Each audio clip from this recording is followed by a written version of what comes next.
வேலூர் மாவட்டத்தினுடைய பத்திரிகை நண்பர்களுக்கு எங்களுடைய வணக்கத்தை தெரிவித்துக் கொள்கின்றோம். நாளை நம்முடைய ஸ்ரீபுரம் பொற்கோவில் அதை தோற்றுவித்து மக்களுக்கெல்லாம் தொடர்ந்து அருளாசி வழங்கக்கூடிய சக்தி அம்மா அவர்களுடைய 50வது ஜெயந்தி விழா. நாளை நம்முடைய மேதகு துணை குடியரசுத் தலைவர் ஐயா சிபி ராதாகிருஷ்ணன் அவர்கள், நம்முடைய மத்திய இணையமைச்சர் அண்ணன் முருகன் அவர்கள் எல்லோரும் இந்த விழாவிற்கு வர இருக்கின்றார்கள்.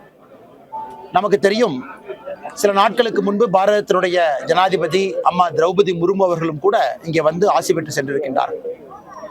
இன்று ஸ்ரீராம சேவா சங்கம் அவர்கள் ஏற்பாடு செய்திருக்கக்கூடிய நிகழ்ச்சியில வேலூர் ஜலகண்டேஸ்வரர் கோவிலிருந்து 6 அடி உயர வெள்ளி வேலை அங்கே பூஜை செய்து அபிஷேகம் செய்து அதை காணிக்கையாக அங்கே இருந்து எடுத்து சென்று அம்மா அவர்களுக்கு கொடுக்கக்கூடிய நிகழ்வுல ஒரு பக்தனாக நானும் இன்று ஸ்ரீபுரத்தில் நடந்த நிகழ்விலே பங்கேற்றேன். மிக அற்புதமான இந்த நிகழ்வுல நம்முடைய தலைவர்கள் எல்லோரும் கூட என்னோடு வந்திருந்தார்கள். அண்ணன் அர்ஜுன் சம்பத் அவர்கள், இந்து மக்கள் கட்சி அவர்கள், பாரதிய ஜனதா கட்சியினுடைய தலைவர்கள், தொண்டர்கள், தமிழ் மாநில காங்கிரசினுடைய தலைவர் எல்லோரும் வந்திருந்தார்கள். ஒரு பெரிய மகிழ்ச்சி. ஸ்ரீபுரம் அம்மா தோற்றுவித்த பிறகு, நாராயணி அம்மன் பீடம் வந்த பிறகு எந்த அளவுக்கு வளர்ச்சி இந்த பகுதியில் வந்திருக்கிறது என்பதை கண்கூடாக பார்க்கின்றோம்.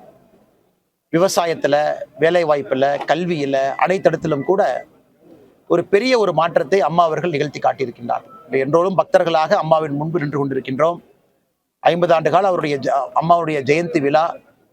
இன்னும் பல பக்தர்கள் வருகின்ற காலத்துல அம்மாவுடைய அருளை பெற்று சுபிட்சமான ஒரு வாழ்க்கையை அவர்கள் பெற வேண்டும் என்று எல்லாம் வல்ல இறைவனை இந்த நேரத்தில் வேண்டிக் கொள்கின்றோம்.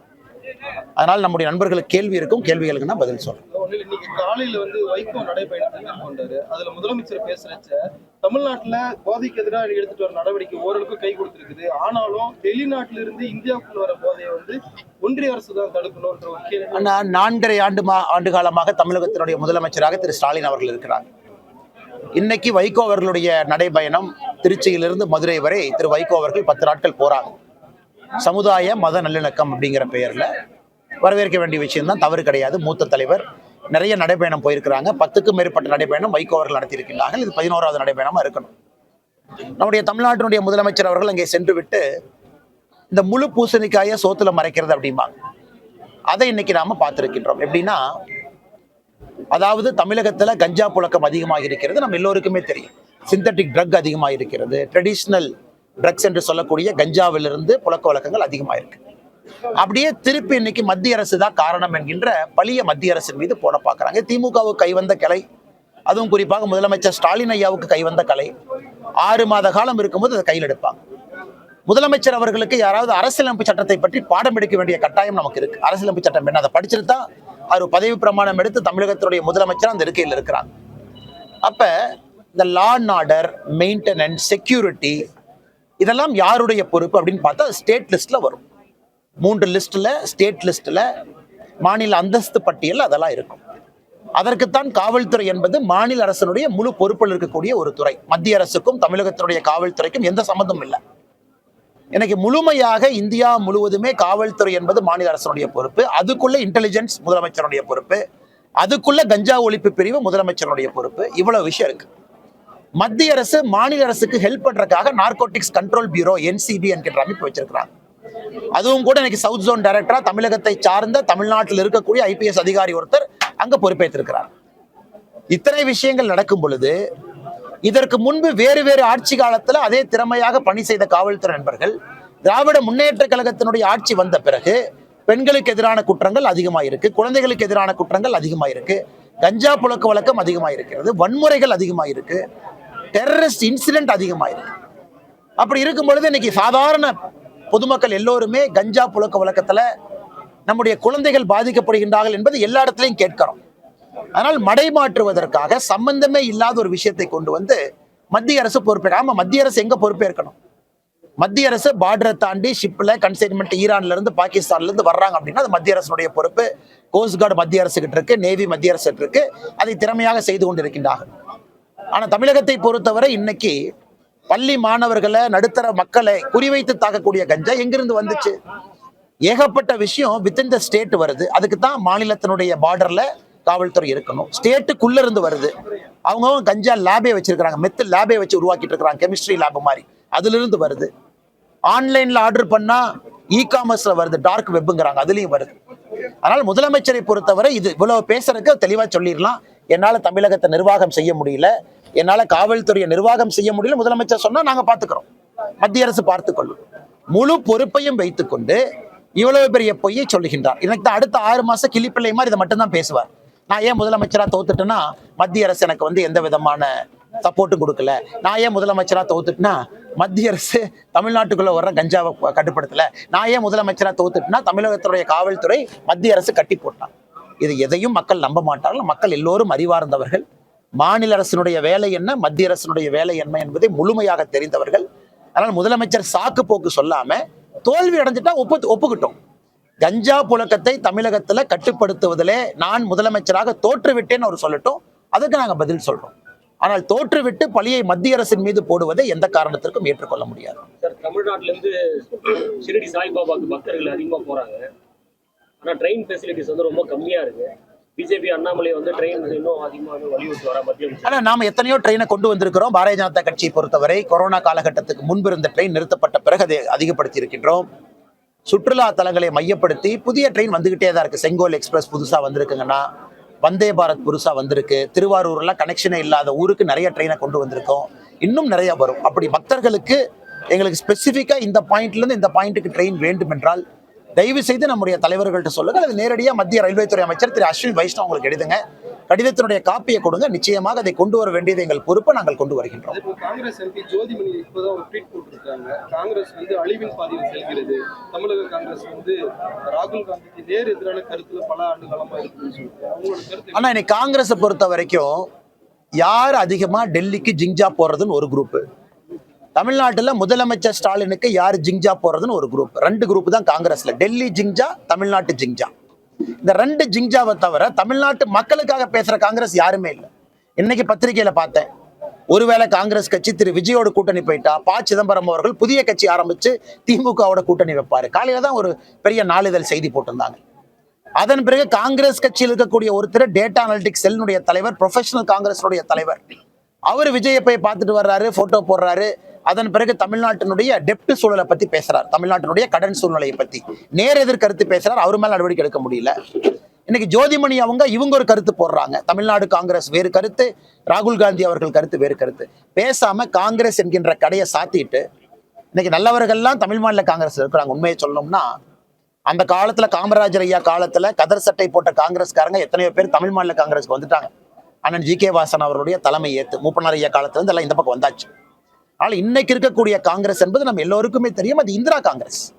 அது ஒரு மாதிரி அந்த காலத்துல காமராஜர் ஐயாவை எதிர்த்து காமராஜர் ஐயாவை தோற்கடிக்க வேண்டும் என்று பாடுபட்ட காங்கிரஸ் தான் இன்னைக்கு இந்திரா காங்கிரஸ் மாதிரி இந்தியன் நேஷனல் காங்கிரஸா இருக்கு.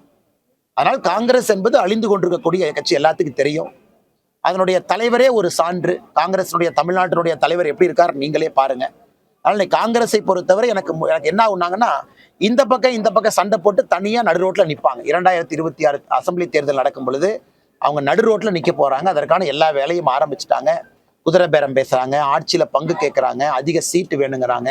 இதெல்லாம் ஒரு பக்கம், விஜய்கிட்ட போகணும்னு ஒரு பக்கம். அடிக்கடி ஆல் இந்தியா தலைவர்கள் காங்கிரஸ் கட்சியை தமிழ்நாட்டை சமாதானப்படுத்துறதுக்கு வாரம் வண்டி வருது. அவங்க போற இண்டிகோ டிக்கெட்டுக்கே காங்கிரஸ் கட்சியினுடைய கஜானா காலியாயிர மாட்டிருக்கு. அவ்வளவு பேர்த்த பொதுச்செயலாளர் அனுப்பிட்டே இருக்கிறாங்க. அதனால காங்கிரஸை பற்றி எவ்வளவு பேசினாலும் பேசிக்கிட்டே போலாங்கன்னா, இந்தியாவில் எப்படி காங்கிரஸ் என்கின்ற கட்சி இல்லையோ தமிழகத்துல இன்னைக்கு தமிழக காங்கிரஸ் என்கின்ற கட்சி கொஞ்சம் கொஞ்சமாக தேஞ்சு எறும்பினுடைய நிலைமையில் இருக்கு. கேரளா ஸ்டேட் திருவனந்தபுரம்ல பிஜேபி மேயரா வந்திருக்கீங்க. இம்பாசிபிள் பாசிபிள் ஆயிடுச்சு. நேற்று பாரத பிரதமர் நரேந்திர மோடி அவர்கள் ஒரு கடிதம் எழுதியிருந்தார். அது ரொம்ப முக்கியம். கேரளாவில் திருவனந்தபுரத்தினுடைய மேயராக பொறுப்பேற்றிருக்கக்கூடியவருக்கும் துணை மேயர் அவர்களுக்கும் ஒரு கடிதம் பாரதிய ஜனதா கட்சியினுடைய தொண்டர்கள் சார்பாக பிரதமர் அவங்க கடிதம் எழுதி. அந்த கடிதம் தான் எங்களுடைய பதில் எல்லாம். எத்தனை பேர் உயிரை கொடுத்து இன்னைக்கு பாரதிய ஜனதா கட்சியை திருவனந்தபுரத்தில் அங்க கொண்டு வந்து நிறுத்தியிருக்கிறாங்க. பிரதமர் அவர்கள் அந்த கடிதத்தை பேசியிருந்தாங்க. விக்ஷித கேரளம், வளர்ந்த கேரளம் என்கின்ற ஒரு புள்ளியை மையப்படுத்தி இன்னைக்கு திருவனந்தபுரத்தில் இருந்தோம். நாம் நன்றாக புரிந்து கொள்ள வேண்டும், திருவனந்தபுரம் என்பது கம்யூனிஸ்ட் கட்சியினுடைய கோட்டை. அவங்க மேயரா இருக்கிறாங்க. ஸ்டேட் கேபிட்டல், பொலிட்டிக்கல் கேபிட்டல் அங்கதான் இருக்கு. முதலமைச்சர் அங்கதான் இருக்கிறாங்க. அந்த இடத்துல 100 கவுன்சிலர்ஸ்ல பாரதிய ஜனதா கட்சி 50 கவுன்சிலர் பெற்று இன்னைக்கு மக்கள் அந்த மேயர் பொறுப்பை நம்ம கிட்ட கொடுத்துருக்காங்கன்னா எந்த அளவுக்கு நம்மை நம்புகின்றார்கள் என்ற அர்த்தம். அதனால இன்னைக்கு இது ஆரம்பம் மட்டும்தான். 2026 கேரளாவில் பாரதிய ஜனதா கட்சியினுடைய வெற்றி. காசர்கோடில் 60 ஓட்டில் தோத்தோம், இப்படித்தான் எப்பவுமே நம்முடைய சரித்திரம் இருக்கும். ரொம்ப க்ளோஸா வந்து தோத்திருக்கோம் அப்படின்னு. இந்த முறை எல்லாத்தையும் உடைத்து பாரதிய ஜனதா கட்சியினுடைய வெற்றி கேரளத்துல உறுதியா இருக்கும். காரணம் பல பிரச்சாரம் பல இடத்துக்கு நம்ம போயிட்டு இருக்கோம், பார்த்துட்டு இருக்கோம். அந்த அளவுக்கு சார்ஜ் ஆயிருக்கிறாங்க. காங்கிரஸ் அங்கே இல்லை, கம்யூனிஸ்ட் ஆரம்பித்து விட்டது. அடுத்த ஆல்டர்னேட்டிவா பாரதிய ஜனதா கட்சியை பாக்குறாங்க. ஸோ நிச்சயமாக 2026 இந்த திருவனந்தபுரம் வெற்றி என்பது இந்த டிப் ஆஃப் த ஐஸ்பர்க் மாதிரி 2026 தேர்தலுக்கான ஒரு முன் குறியீடு. அதே போல 4ஆம் தேதி நிகழ்ச்சியில நயினார் சாரோட நடைபெறும் முடிவில் அமித்ஷா வராரு.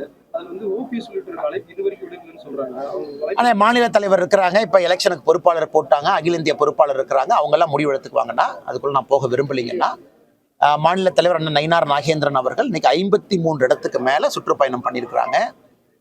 53 கட்சி மாவட்டத்துக்கு போய் நம்முடைய தொண்டர்கள் எல்லாம் இணைத்து, கூட்டணி கட்சி தலைவர் எல்லாம் இணைத்து மிக வெற்றிகரமான ஒரு நடைபயணத்தை நடத்தி காட்டியிருக்கிறாங்க. கடந்த ஒரு வார காலமாக இந்த நடைபயணத்தில் அவரோடு நான் பங்கேற்றேன். ஊட்டியாக இருக்கட்டும், கோயம்புத்தூரா இருக்கட்டும், அந்த பகுதியெல்லாம். இன்னைக்கு 4ஆம் தேதி இந்த நடைபயணத்தினுடைய நிறைவு விழாக்கு பாரதத்தினுடைய உள்துறை அமைச்சர் திரு அமித்ஷா அவர்கள் புதுக்கோட்டைக்கு வர்றாங்க. புதுக்கோட்டையில இந்த நிறைவு விழா நடத்தப்பட வேண்டும் என்பது மாநில தலைவர் நம்ம தொண்டர்களுடைய விருப்பம். அங்க இன்னைக்கு மிக பிரம்மாண்டமாக கிட்டத்தட்ட மிகப்பெரிய அளவில் நம்முடைய தொண்டர்கள் அங்கே சங்கமிக்க இருக்கின்றார்கள். எல்லாருக்கும் மகிழ்ச்சியான வரவேற்க வேண்டிய ஒரு விஷயம்.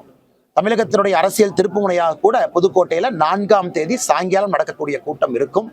அதனால் யார் கூப்பிடணும் அப்படிங்கிறதெல்லாம் நம்முடைய தலைவர்கள், அகில இந்திய பொறுப்பாளர்கள், தேர்தல் பார்வையாளர்கள் அவங்க முடிவு பண்ணுவாங்க. தமிழ்நாட்டில் வந்து அரசு ஊழியர்கள் தொடர்ந்து போராட்டம் பண்ணிட்டு வராங்க.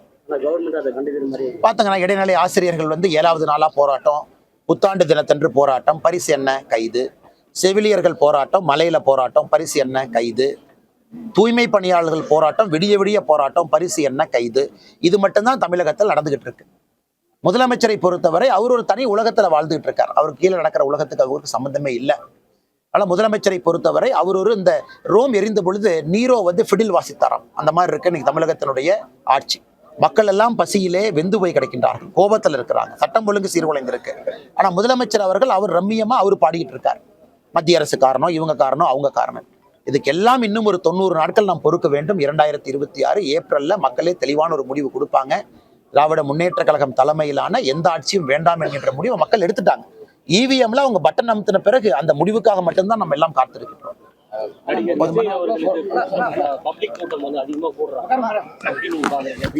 ஆனா நான் எந்த மாநாட்டுக்கு போல, நான் எங்கேயும் பார்க்கலீங்கன்னா யாரையும் பார்க்கல. எல்லா தலைவர்களும் அவங்கவுங்க கூட்டம் போட்டுட்டும், பிடித்தவர்கள் வந்து பார்க்கட்டும், கேட்கட்டும், அவங்க முடிவெடுக்கட்டும். இவிஎம் மிஷின் போய் சொந்தமாக யோசித்து தமிழகத்தை யார் மாற்றுவார்கள் என்று நம்பி அவங்க வாக்களிக்கட்டும். தொடர்ந்து நாங்கள் சொல்லிக் கொண்டிருப்பது தேசிய ஜனநாயக கூட்டணியின் மீது மரியாதையும் அன்பும் நம்பிக்கையும் வைத்து விட்டார்கள். அது தேர்தலில் பிரதிபலிக்கும். நண்பர்கள் நன்றி.